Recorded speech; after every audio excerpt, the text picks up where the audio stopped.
이제 하나님 말씀 보겠습니다. 오늘 말씀은 요한복음 11장 47절에서 57절 말씀 우리가 함께 교독하겠습니다. 그래서 대제사장들과 바리새파 사람들은 공의회를 소집하여 말하였다. 이 사람이 표징을 많이 행하고 있으니 어떻게 하면 좋겠습니까? 이 사람을 그대로 두면 모두 그를 믿게 될 것이요. 그렇게 되면 로마 사람들이 와서 우리의 땅과 민족을 약탈할 것입니다. 그 가운데 한 사람으로서 그 해의 대제사장인 가야바가 그들에게 말하였다. 당신들은 아무것도 모르오. 한 사람이 백성을 위하여 죽어서 민족 전체가 망하지 않는 것이 당신들에게 유익하다는 것을 생각하지 못하고 있어.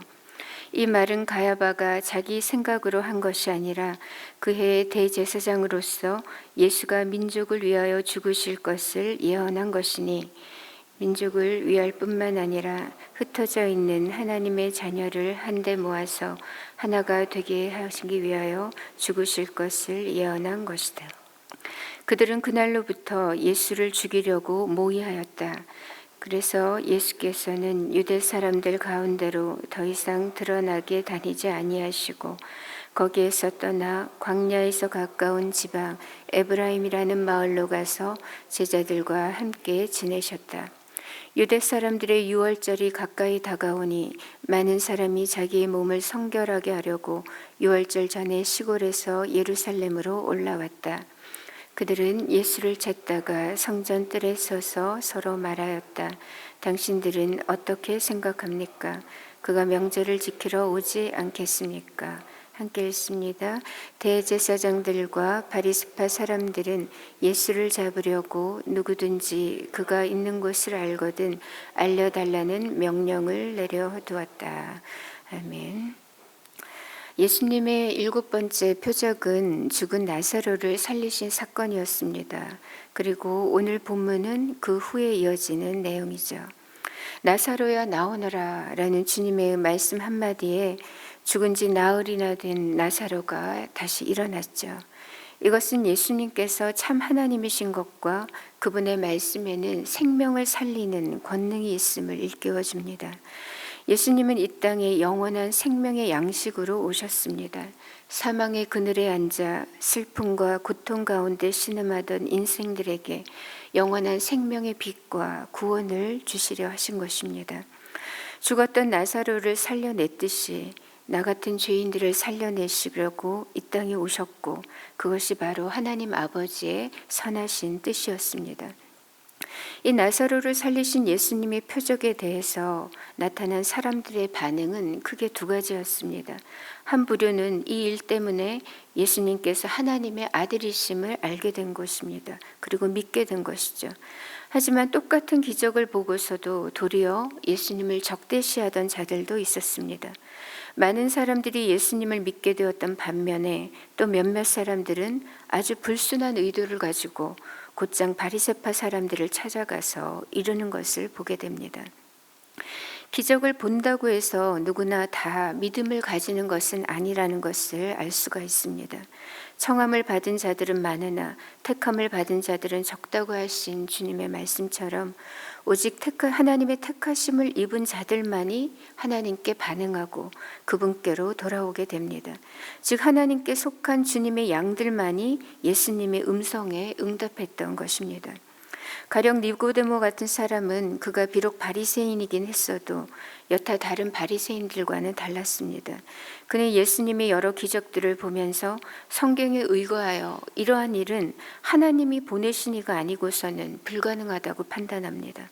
왜냐하면 이사야 선지자가 예언하기를 메시아가 오실 때 그때는 맹인의 눈이 밝아지고 귀먹은 자의 귀가 열리게 되고 벙어리가 노래하고 절뚝발이가 다시 뛰게 된다고 했기 때문입니다. 그러한 말씀에 근거하여 니고데모는 계속해서 예수님을 주목했고 결국 예수님 앞으로 나아가 믿음의 사람이 되었던 것이죠. 그러나 오늘 본문에 등장하고 있는 대제사장들과 바리새파 사람들은 이 니고데모의 태도와는 매우 극명한 대조를 이루고 있습니다.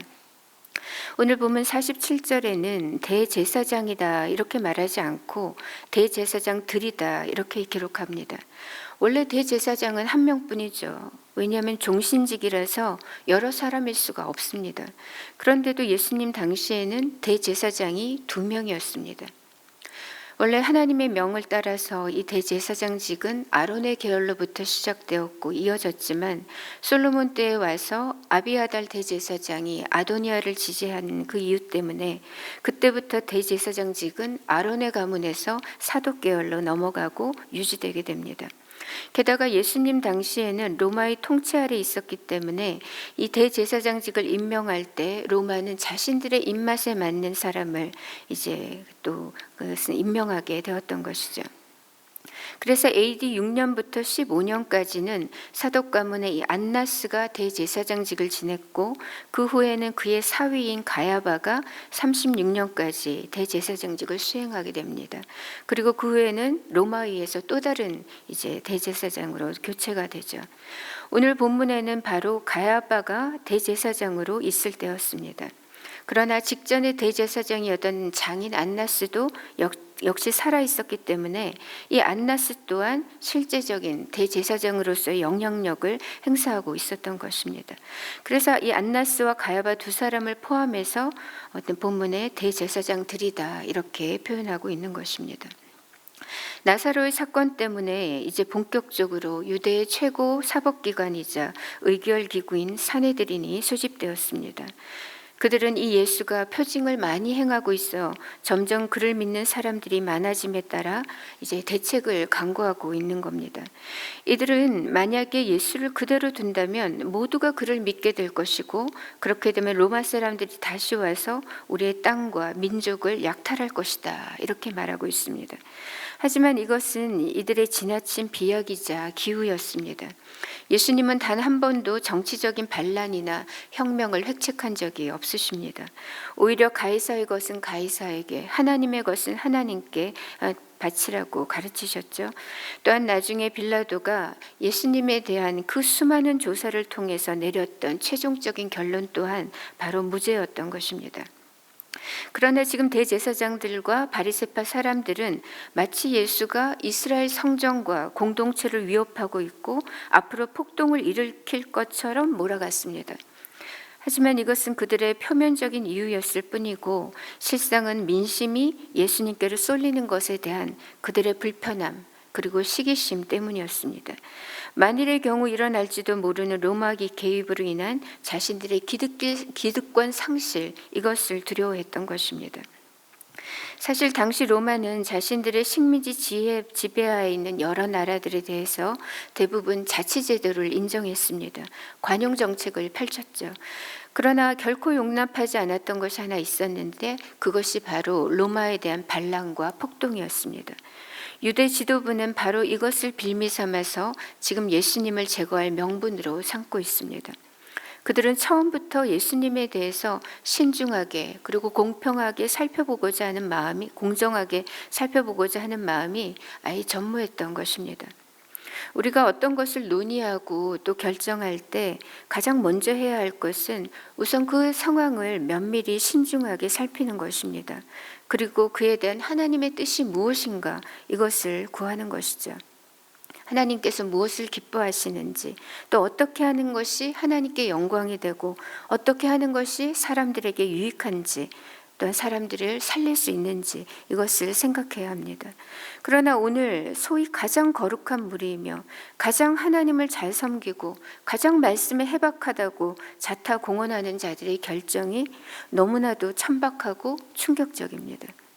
산헤드린의 종교 지도자들의 의견이 분분해졌을 때 그의 대제사장인 가야바가 이렇게 나섭니다. 49절에 당신들은 아무것도 모르 이렇게 말을 하죠.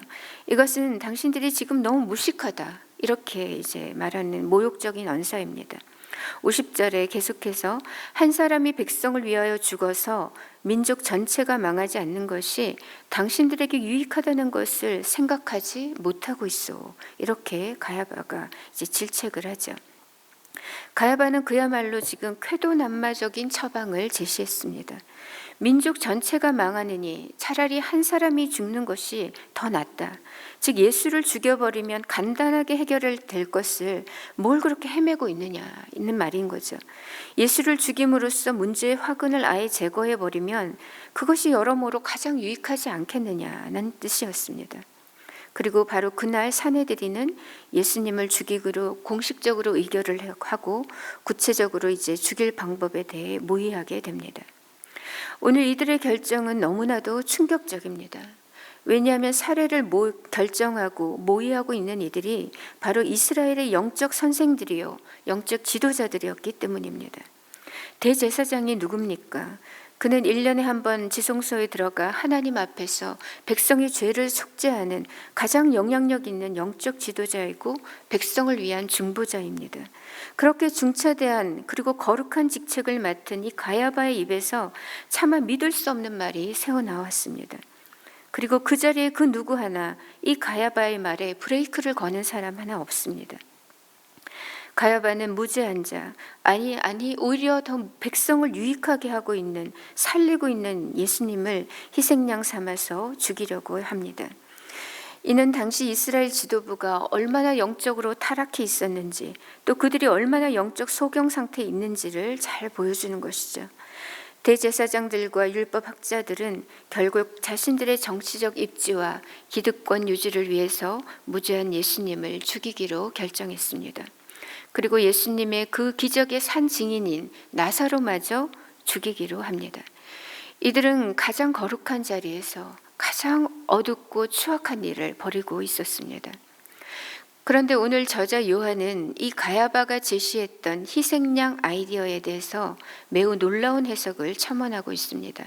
51절에 이 말은 가야바가 자기 생각으로 한 것이 아니라 그 해의 대제사장으로서 예수가 민족을 위하여 죽으실 것을 예언한 것이니 민족을 위할 뿐만 아니라 흩어져 있는 하나님의 자녀를 한데 모아서 하나가 되게 하기 위하여 죽으실 것을 예언한 것이다. 이렇게 말씀합니다. 즉 가야바는 그저 자신의 악한 의도로 예수님을 희생양 삼아 없애버리자고 제안했지만 하나님은 이 악한 자의 말을 사용하셔서 오히려 하나님의 놀라운 구원 계획을 알리고 계신 겁니다. 이것은 마치 모압의 발락 왕이 예전에 모압의 발락 왕이 이제 이방 여인 예언자 발람을 부추겨서 이스라엘을 저주하라 이렇게 몰아붙였을 때 하나님은 그 이방 예언가 발람의 입에서 도리어 이스라엘을 축복하는 말들만을 쏟아내게 만드셨습니다. 또한 사울 왕이 미친 듯이 그의 사위인 다윗을 죽이려고 쫓아다녔을 때에도 하나님은 그 악한 사울 왕의 입을 통해서 다윗 너는 나보다 의롭다. 너는 반드시 왕이 될 것이다. 이렇게 말하기도 하셨습니다. 마찬가지로 오늘 가야바는 그저 자신의 사악한 의도로 말했을 뿐이지만 하나님은 그 해의 대제사장이었던 이 가야바의 입을 통하여 하나님의 비밀스러운 그 구원 계획을 나타내셨던 것입니다. 즉 예수님이 유월절 어린 양이 되셔서 유대 민족을 위해 죽으실 것이고 이것은 유대 민족뿐만 아니라 모든 흩어져 있는 하나님의 자녀들까지 위함이라고 요한은 알려줍니다. 예수님은 유대인만의 구원자가 아니셨습니다. 모든 열방과 민족들까지 모두 다 예수 안에서 영원한 생명을 얻고 구원을 얻고 하나님의 자녀가 되어서 영적인 한 가족을 이루는 것, 그렇게 해서 우주적이고 보편적인 하나님의 교회를 만드시는 것이 바로 하나님의 원대한 계획이었던 것입니다. 오늘 본문은 우리에게 두 부류의 대제사장의 모습을 보여주고 있습니다. 하나는 가야바이고 하나는 예수님입니다. 가야바는 대제사장이었지만 실상은 자신을 위해 하나님을 이용하는 자였습니다. 그는 로마 권력과 결탁한 정치꾼이었고 무지하신 예수님을 살해하려 했던 악인이었습니다. 결국 그는 예수님에 대한 불법적인 야간 재판을 주도하게 되고 거짓 증인들을 동원해서 예수님을 신성모독죄로 몰아서 사형 선고를 내리게 됩니다. 가야바의 모든 관심사는 오로지 자기의 영광이었습니다. 자신의 정치적 입지, 기득권 유지였습니다. 그는 대제사장이면서도 예수님을 향한 시기심과 두려움 때문에 의로우신 하나님의 아들을 무참히 죽게 했던 것입니다. 그는 철저히 자기중심적이고 사악한 영적 소경이자 회칠한 무덤이었던 것이죠. 하지만 멜기세덱의 반차를 따라오신 영원한 대제사장이신 예수님의 행보는 달랐습니다. 그분은 지극히 높고 존귀하신 하나님의 아들이셨음에도 스스로 가장 비천한 곳까지 낮은 곳으로 자기 백성들을 찾아오셨습니다. 그리고 그들을 긍휼히 여기셨고 먹이셨고 가르치셨고 치유하셨고 살려내셨습니다. 예수님은 이 하나님 아버지의 선하신 뜻을 이루고자 이 땅에 오셨고 죽기까지 복종하심으로써 하나님 아버지의 일을 다 이루셨습니다. 영원하신 대제사장 예수님은 십자가 위에서 죄인들을 구원하심으로 하나님의 그 뜻을 온전히 다 이루셨던 것이죠. 자신의 살과 피를 우리를 위하여 내어주심으로 우리를 사망에서 생명의 자리로 옮기셨고 새 피조물이 되어 영원한 생명을 누리게 하셨습니다. 예수님은 위대한 그리고 영원한 대제사장이시면서도 친히 우리를 위하여 자기 자신을 속죄 제물로 내어주신 분이십니다. 또한 지금도 예수님은 하늘 보좌 우편에서 우리를 위해 간구하고 중보하고 계시는 대제사장이신 겁니다. 바로 이 예수님 때문에 우리는 단번에 지성소로 직진할 수 있게 되었고 하나님의 사랑받는 자녀가 되어서 풍성한 생명의 은혜를 누릴 수 있게 된 것입니다. 이렇게 우리 모두는 영원한 대제사장이자 대속 제물이 되어주신 예수님께 사랑의 빛과 생명의 빚을 진 자들입니다. 그 무엇으로도 갚을 수 없는 그 은혜의 수혜자들이 바로 우리인 것입니다. 그러므로 성도 여러분, 영원토록 우리 주님만을 찬양하고 감사하며 살아가시기 바랍니다. 더욱더욱 주님을 사랑하고 순종하며 예수님처럼 우리도 오늘 생명을 살려내는 일에 힘쓰는 복된 인생이 되시기를 우리 주님의 이름으로 축복합니다. 우리 이 시간 함께 기도할 때 이렇게 기도하겠습니다. 먼저 하나님의 나라와 의를 구하게 하시고 하나님 중심의 삶을 살아가게 하옵소서. 오늘도 구원의 주요 온전케 하시는 예수님을 바라보면서 늘 그 은혜에 감사하고 찬양하며 예수님처럼 우리도 오늘 하나님 중심의 삶 그리고 생명을 살리며 섬기는 삶을 살아가게 하옵소서. 이렇게 기도하고요. 두 번째로 오늘은 교회를 위해 기도하겠습니다. 우리 교회가 모든 결정들을 내릴 때 언제나 하나님 중심으로 또 주의 선한 뜻을 구하고 행하는 교회가 되게 하옵소서. 예수님처럼 섬기고 예수님처럼 영혼을 살리는 교회가 되게 하소서.